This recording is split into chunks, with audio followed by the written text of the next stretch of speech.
In this video, we're going to take a look at adding content to learning objects.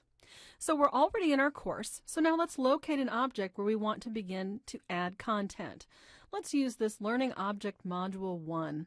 I'm going to click once on the object to open it, which now reveals where we put the content. So there's lots of options and different places to put content. So let's start at the top here with the content sections. We have the student content section. That's where we're going to put content for students to see. And except for one exception, which we'll talk about later, students will always be able to see that content. We also have the instructor content section. This section is where we put content for instructors to see. Students can never, ever see instructor content, so you won't have to worry about placing something there that students will see. Students will never have the option to see instructor content. Then we have designer content. This is for cases where you want to write notes about the object. Now, the only people who can see this is designers who are in the design view, so that will never be seen when a course is actually running.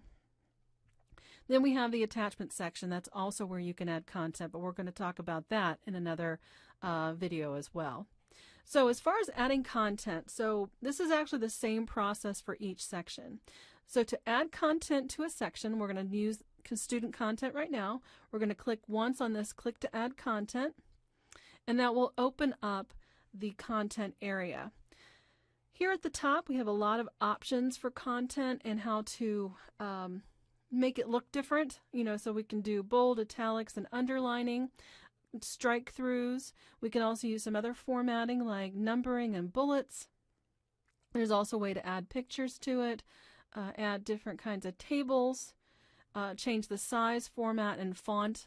So lots of different options. So let's look at the basics of adding content. So to add that content, as you just saw, you're going to place your mouse in the box and begin to type.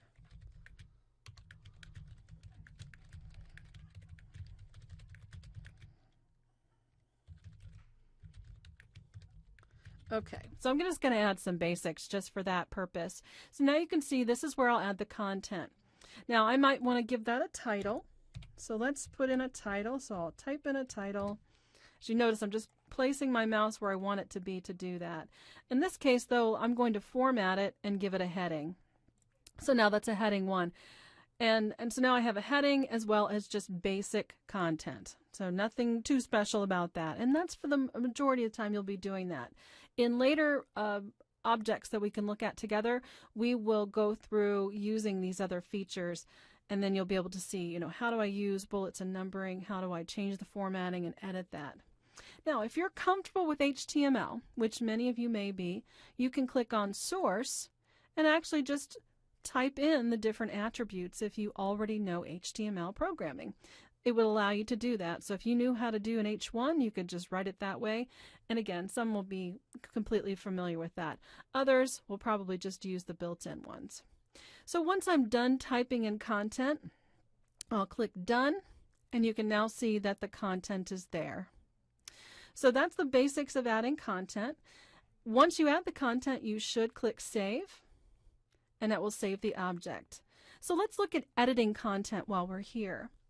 I'm going to click again in this space. So you notice I've lost this button since I have content there. So I'm going to click on the space, and that again opens it. I'm going to write some content in there. And then I'm going to click Done Editing.